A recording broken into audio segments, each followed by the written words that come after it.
So pleased to be joined today by the number one contender for MJF's AEW Championship at All In at Wembley Stadium Sunday, August 27th. It's Adam Cole, baby. Adam, you got to say baby at the end. You have to. Like every time I wrote Adam Cole, I wrote baby in parentheses on my notes. So welcome to Under the Ring Pro Wrestling Conversations. So thank you for joining me today. Of course. Thank you for having me. It's a very, very exciting time for me and honestly the entire wrestling industry. So it's a pleasure to talk to you today. And I'm sure today's going to be a lot of fun.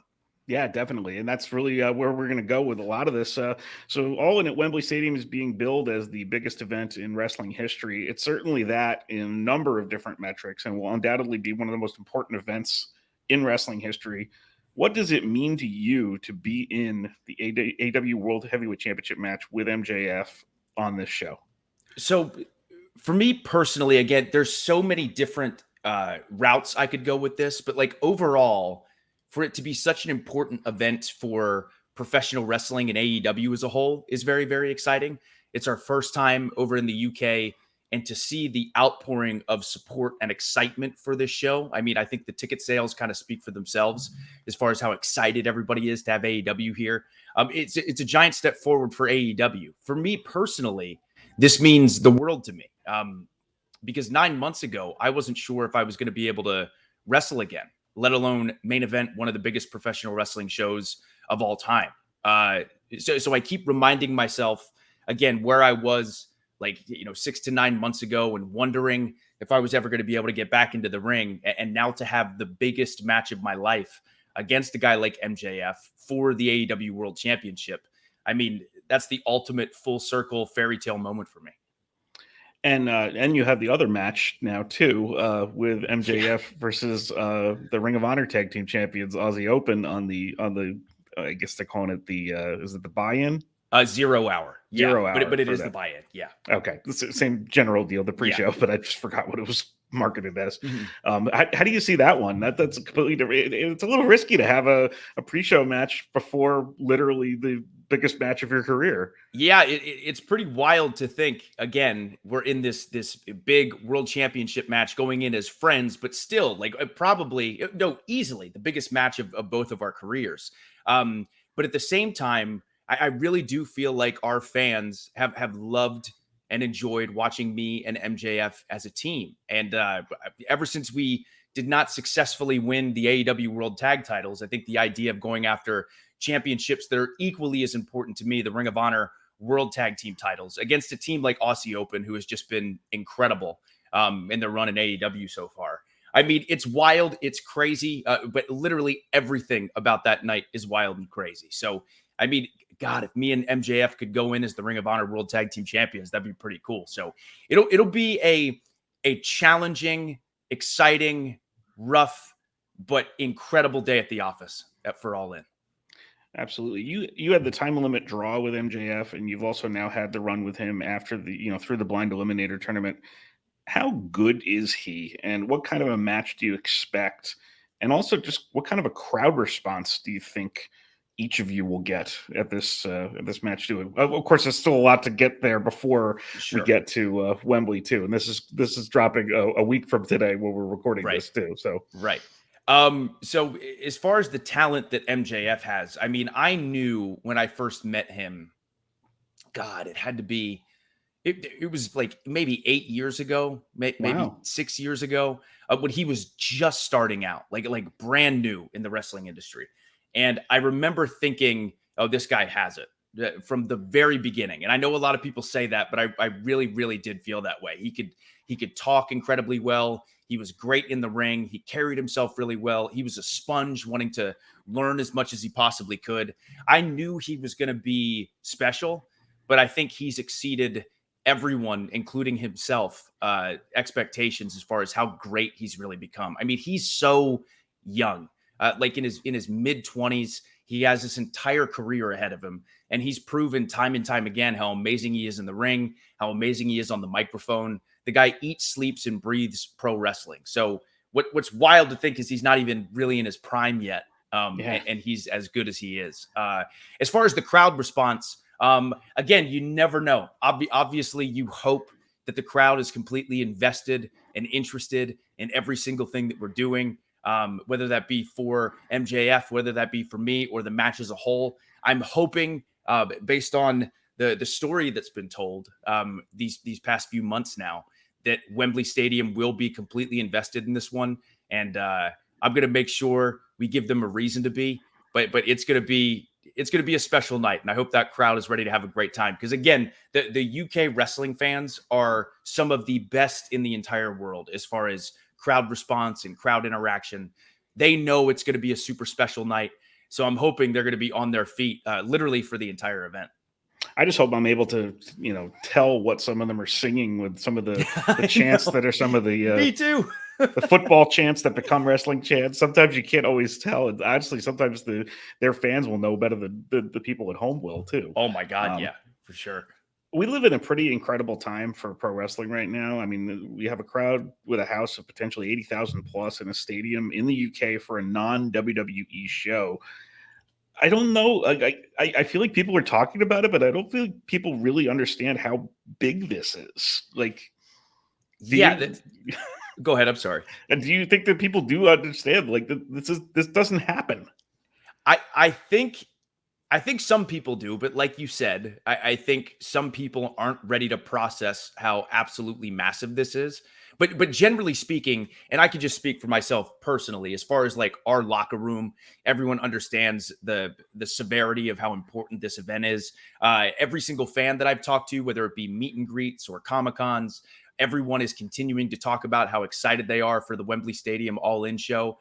So a lot of the people I've been around definitely recognize how huge it is. But to me, one of the most incredibly telling things was the insane ticket sales for just announcing AEW. Right. Like up until recently, there were no matches even announced. There was no roster announced of people who was going to be on the event or on the show. And still thousands of people bought tickets and thousands of people are so excited. AEW does pay-per-view like nobody else. I really do stand by that. So I promise it's going to be an incredible show. But yeah, for me to kind of sit back and think about how large this event is definitely gives me some butterflies in my stomach. But it's huge. It will live forever. This event will go down as one of the most important professional wrestling events of all time. So you mentioned before you made a big comeback off of some serious injuries this year. How are you feeling now? Oh man, I feel great. I feel really, really good. You know, I've been wrestling for 15 years. And I remember thinking, 9 months is both a long time. And then I would also trick myself into thinking, 9 months isn't that long. I'll jump right back into it and I'll be totally fine. And there definitely was a relearning curve when I came back. And I think a lot of it had to do with the severity of what I went through. I remember being totally relieved and so happy that I was cleared by multiple doctors, but there still was that God, what if something else happens type of fear? And I'm just being totally transparent and honest when it comes to that. But now as time has gone on, specifically these past few months, I feel the best I have felt in years, honestly, like both in the ring, on the microphone, while traveling, in my personal life, like everything that's happening right now. I could not be happier. I'm so thankful, so grateful to be able to be back in the ring, doing what I love to do. And truth be told, I have never been more physically, mentally, emotionally more ready for this giant event. I feel great. I feel really, really good. That's really great to hear. And obviously going into this show, it's also really great to hear too. When the first All In happened, from the outside looking in, what did you think?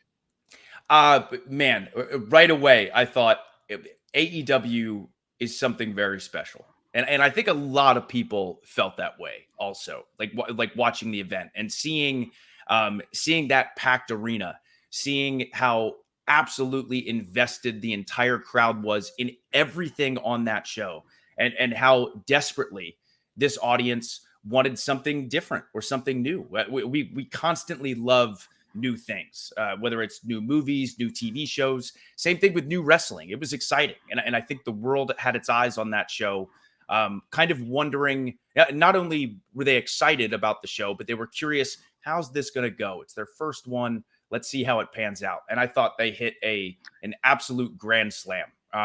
again, I knew right from that first show that AEW was going to be something really special. I think a lot of people did as well. But to see how much this company has grown in such a short amount of time, I don't know if anyone expected that, but it's been amazing. It's been really, really cool. And the first All In wasn't even technically AEW. That was kind exactly of right. That was kind of the seed that became what ended up becoming AEW with the Elite and with Cody too. So yeah, it's just there was so much talent out there to create an alternative.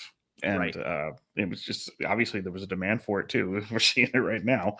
Absolutely.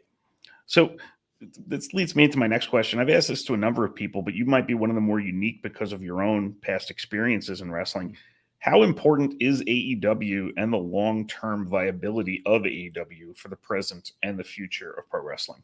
Oh, I think it's incredibly important. And I think a lot of people would agree with me on this. But again, the more places that wrestlers themselves have as options to go work and make a living within the wrestling business is very, very important. Because again, there are thousands upon thousands of very, very talented wrestlers who do deserve to be able to showcase their craft and show what they do and be able to express their love for pro wrestling and doing a great job at it. So having a company like AEW exist is so important. I think it's also important because naturally there's that competitive, and when I say this, I mean it in a friendly manner, because I have a lot of friends at WWE and I love when WWE does awesome. And I know there are a lot of people at WWE who love when AEW does awesome. But that friendly competitive nature within the wrestling industry is also very healthy. It makes sure it keeps you on your toes and things like that. But the ultimate winners, I think, are the fans. Again, there are just so many different options of pro wrestling that you have the choice to watch now. And if you're really, really into one style, you can find it. And if you're into another style, you can find that as well. But having more wrestling available on mainstream national television, it is so great for the industry. So yes, it is incredibly, incredibly important that there are multiple choices and multiple options, not just for wrestlers, but for the fans. And for everybody listening, you heard that AEW is happy when WWE does well, and WWE is happy when AEW does well. Imagine that. It's true. I hate to burst everyone's bubble. It's true, though. It really is. Yeah, but it's legitimate, and it's also very good for the wrestlers too. It is. You know, to have options and have leverage and everything else when it comes to their own professional lives too. Because before this, there was only a limited number of jobs, and you either had one or you didn't, and then otherwise it was a side hustle. So, that said, you had the choice to make when you joined AEW in 2021. What made AEW the right choice for you? So it was definitely a choice I thought about for quite some time, because I have said this before, but I loved my time in WWE, specifically in NXT. I loved working with Triple H. I loved working with Shawn Michaels. I loved that roster, the fans. I learned so much. Everything about my experience there, I really enjoyed. And I would never, ever, ever want to take that back. But when it came to making my decision, there were a couple of factors that kind of really pushed me towards making the AEW decision. First and foremost, again, I was a massive fan of the product. I would watch it every week because my girlfriend, Britt Baker, has been wrestling with AEW from the very beginning. And on top of that, I have a bunch of friends there. And it was so awesome to watch these shows. And again, I keep bringing up the crowd, but it's so important. Like, the crowds were just so ruckus and so wild every single week. It almost felt like an NXT takeover every week. And I was like, oh, that's really, really cool. But the other factors were, one, at this point, again, me and Britt, my girlfriend, were barely seeing each other. I was maybe seeing her one day a week at this point because our schedules were so different. So the idea of being able to not only see her more, but travel with her, be there for her before and after her matches, that was something that was very attractive to me. And then secondly, at the time, WWE was kind of harping down on allowing their talent to have Twitch channels. And Twitch has become something so important to me. It was something I started during the pandemic. And originally I just loved video games. So I was like, oh, I'm just going to play some games and and talk to other people who also love games. But the community that was formed and the fun that I have when I get to do this is so invaluable to me that it was something that I really wanted to make sure that I could keep doing. At the time, WWE was not particularly okay with that, and AEW was. So that was another thing that made my decision to go to AEW one that I wanted to make. Interesting. And I will say, as somebody who attended all of the I'm based out of New York, so I attended Oh, all great. the Brooklyn takeovers and the all that stuff. So it's so fun to see you debut and all the stuff you were part of there. I think my brother still has 2 Undisputed Era sweatshirts Nice. also. So Nice. I don't know why he bought 2, but he does have 2. Hey, But gotta have 2. Backup. You need a yeah, backup. I think that's what it is. What's it been like for you to be in the same company with Britt Baker? And how much do you talk about wrestling in real life, or do you actually try to avoid that? No, it's been great. We both are incredibly passionate about wrestling, so we talk about wrestling quite a bit.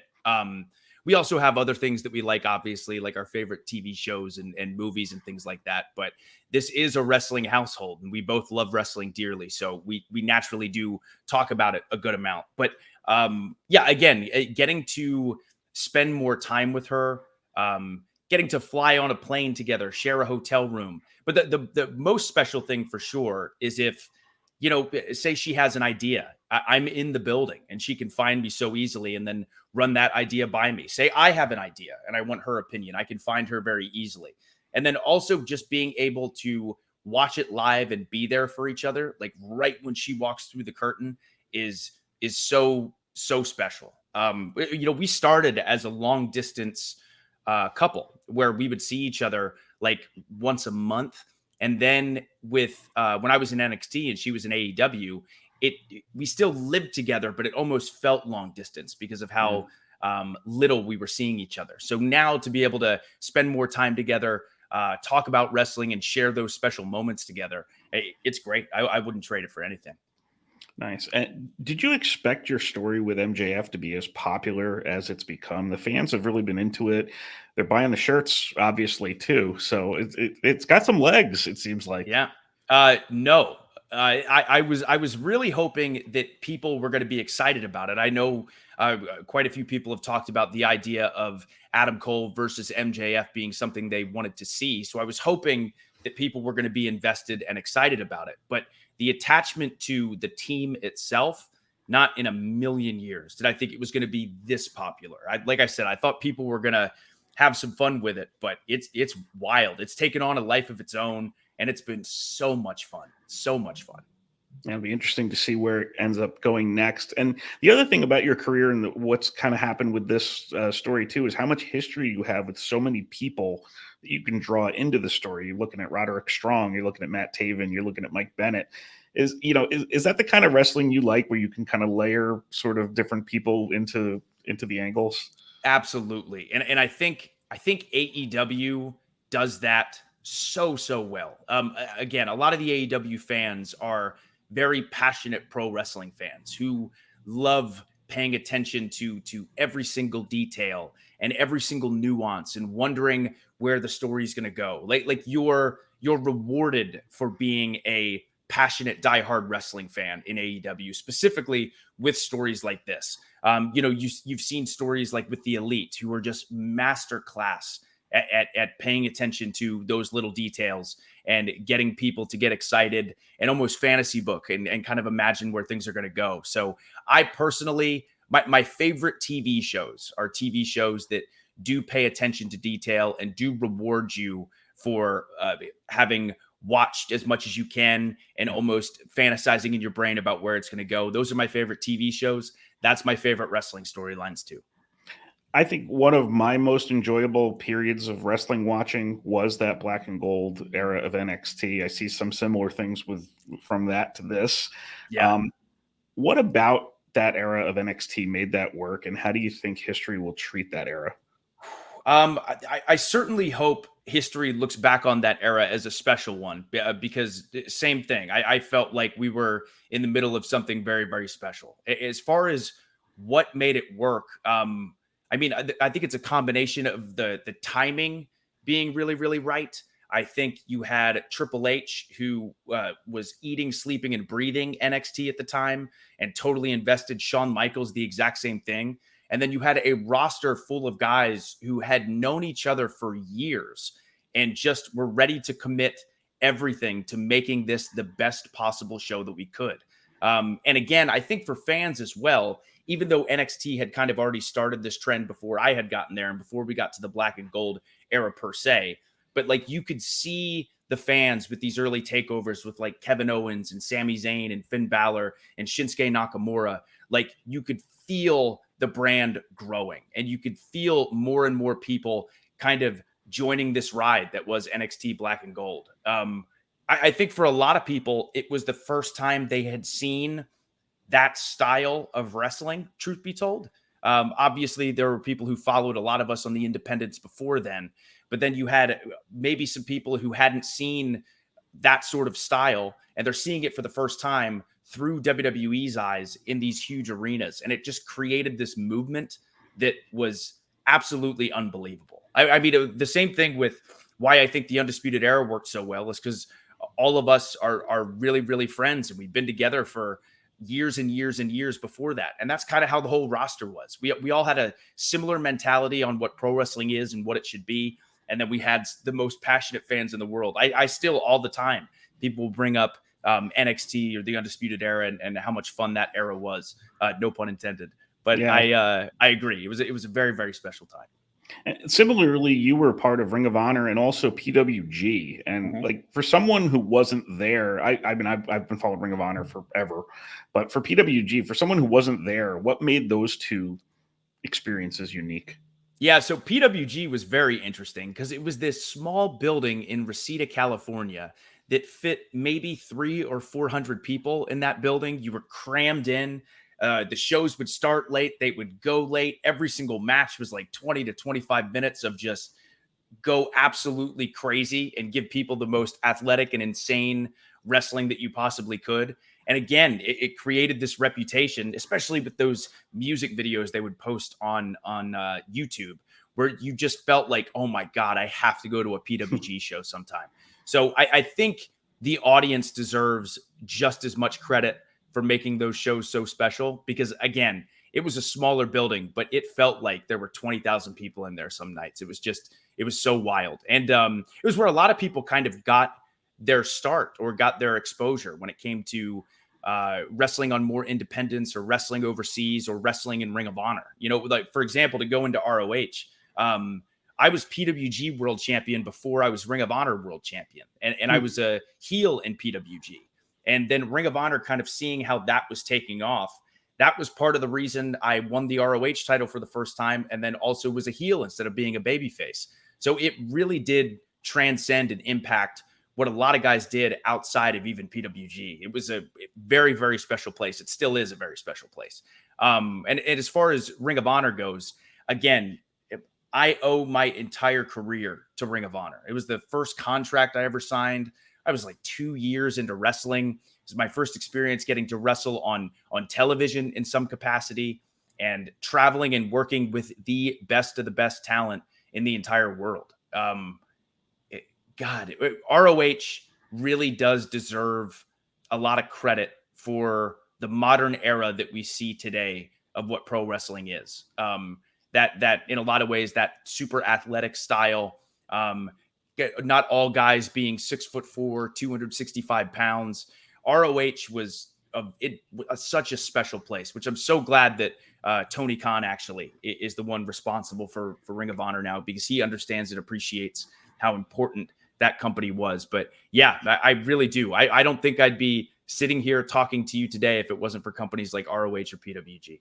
Yeah, I think they were both ahead of trends and then set them, but then didn't necessarily get to take advantage of sort of the fruits of them at the end of the day too. But, just the way things go. But that's why there's big companies too. So because they have to follow the trends also and pick up on them. Mm-hmm.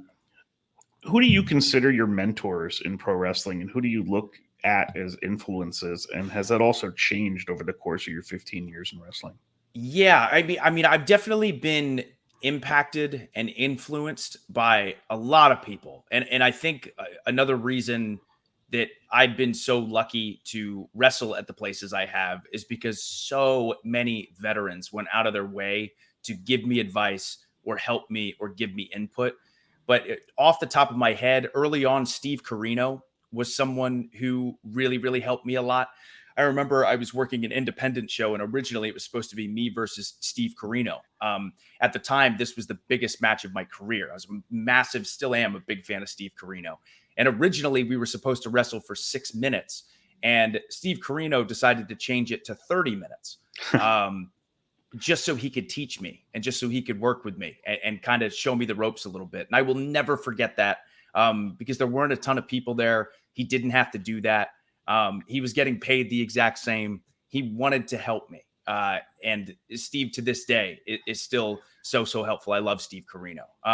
Another one is my good buddy, Roderick Strong. Like, now I look at him like the older brother I never had.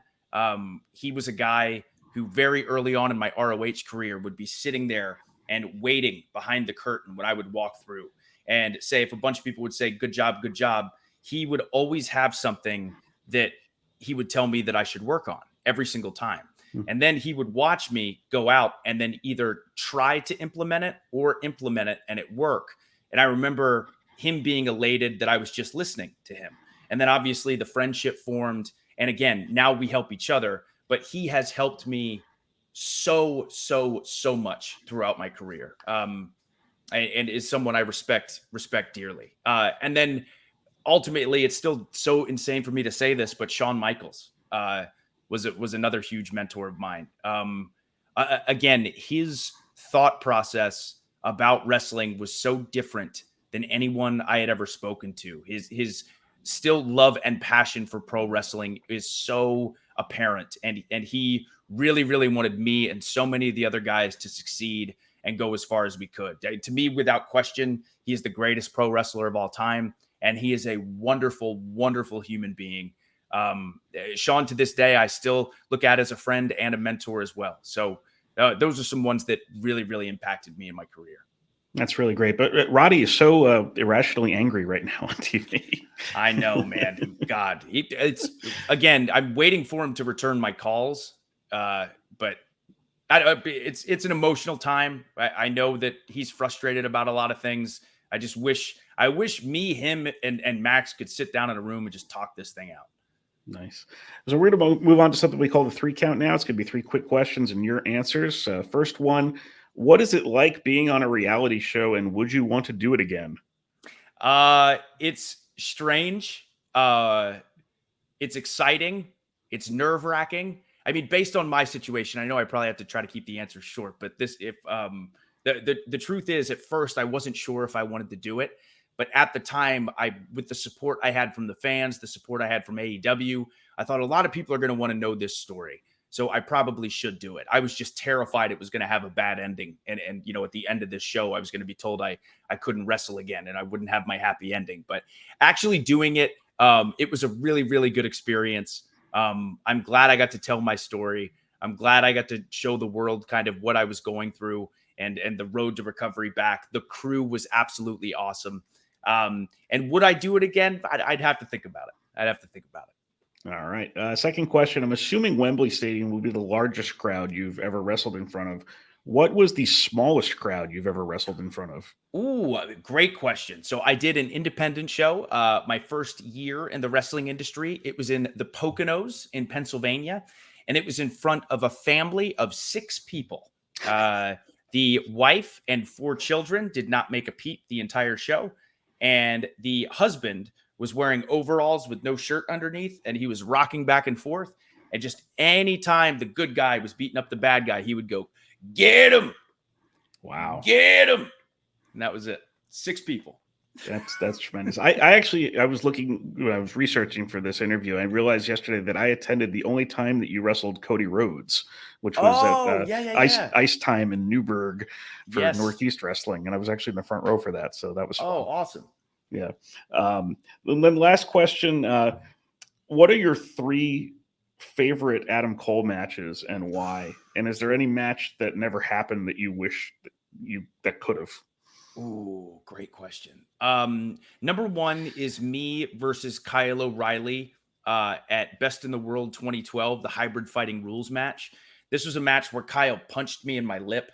And this was in the Hammerstein Ballroom. He punched me in the lip, and blood was just everywhere, all over me. At one point, I yelled at him, and it squirted onto his chest. It was vile, but the New York crowd loved it. And it changed the trajectory of my entire career as far as, I think the week after that, I won the Ring of Honor television title. And that was the first time me and Kyle were looked at differently in the fans' eyes as opposed to just being, oh, cool, this will be an okay match, to like they were invested in Adam Cole and Kyle O'Reilly. So that one's really special. The next one would be the 2 out of 3 falls match with Johnny Gargano at TakeOver Brooklyn. Yeah. I remember doing the match and feeling like it went well, but it was one of those where when I got to the hotel room that night and I was thinking about the audience and how loud that crowd was, to this day, I think maybe that's the loudest crowd I've ever wrestled in front of. And I still to this day will have people come up to me and say, hey, I was there for that, or hey, that 2 out of 3 falls match got me back into wrestling. So that one was also really, really special to me. Gosh, another one, a top 3. This is a tough one. This is a very, very tough one. Let's see. I did one from ROH. I did one from NXT. God, you know what? The 30-minute time limit with MJF.